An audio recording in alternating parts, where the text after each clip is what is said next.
Europe. Europe 1. Vincent Hervouette, et donc comme promis, vous nous parlez de nos chers disparus. Oui, en ce moment, tout disparaît. L'actualité fait les soldes. Melania Trump, donc, a disparu, mais elle bouge encore. Elle a tweeté des profondeurs de la Maison-Blanche. Et savoir si elle y boude son Donald de Marie ou si elle est souffrante passionne les Américains. Ne vous moquez pas et souvenez-vous plutôt du début des règnes de Nicolas Sarkozy et de François Hollande. Et quand les chaînes d'infos n'existaient pas, Valéry Giscard d'Estaing et François Mitterrand profitaient du molleton du secret. Aujourd'hui, les princes sont dans la vitrine comme un poisson dans son bocal. Et quand ils n'y sont plus, on s'alarme. Le prince Mohammed Ben Salman est lui aussi porté disparu. Les photos diffusées par les services du protocole n'étouffent pas les rumeurs depuis la fusillade qui a éclaté au palais fin avril.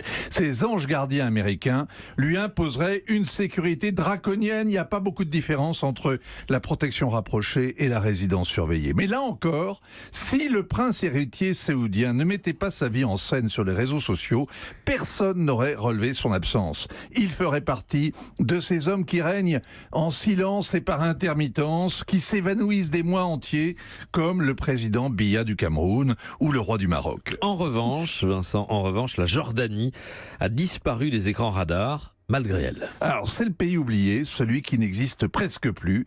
Heureusement qu'il y a un roi et que lui aussi a épousé un mannequin, sinon la Jordanie serait juste un camp de transit pour les réfugiés, les Palestiniens depuis 1948, les Irakiens qui ont fui le chaos, 650 000 Syriens qui végètent sous les tentes de l'ONU et autant en ville. La Jordanie est dans l'œil du cyclone, mais le trône a résisté car le roi était l'ami de l'Amérique. Sauf que Donald Trump l'a oublié.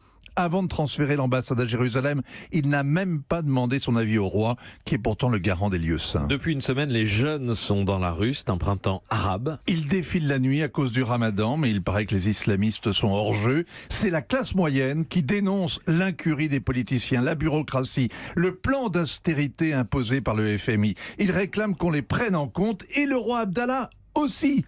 Il fait chorus. Dimanche, il a annulé la hausse des prix de l'électricité. Lundi, il a limogé le Premier ministre. Mardi, il a ordonné aux nouveaux de tailler dans les impôts. 3 réformes en 3 jours. C'est l'éternelle alliance du trône et du peuple contre les féodaux. Et ici, contre Donald Trump et contre l'indifférence du monde globalisé. Vincent Hervouette. Hélène ? Oui, non, juste une question. Pourquoi le roi Abdallah a-t-il disparu des radars comme ça ? Eh bien, le roi a disparu parce que la question palestinienne s'est totalement dévaluée et qu'elle n'occupe plus le devant de la scène. Et donc il a disparu avec la disparition de cette question. Europe 1.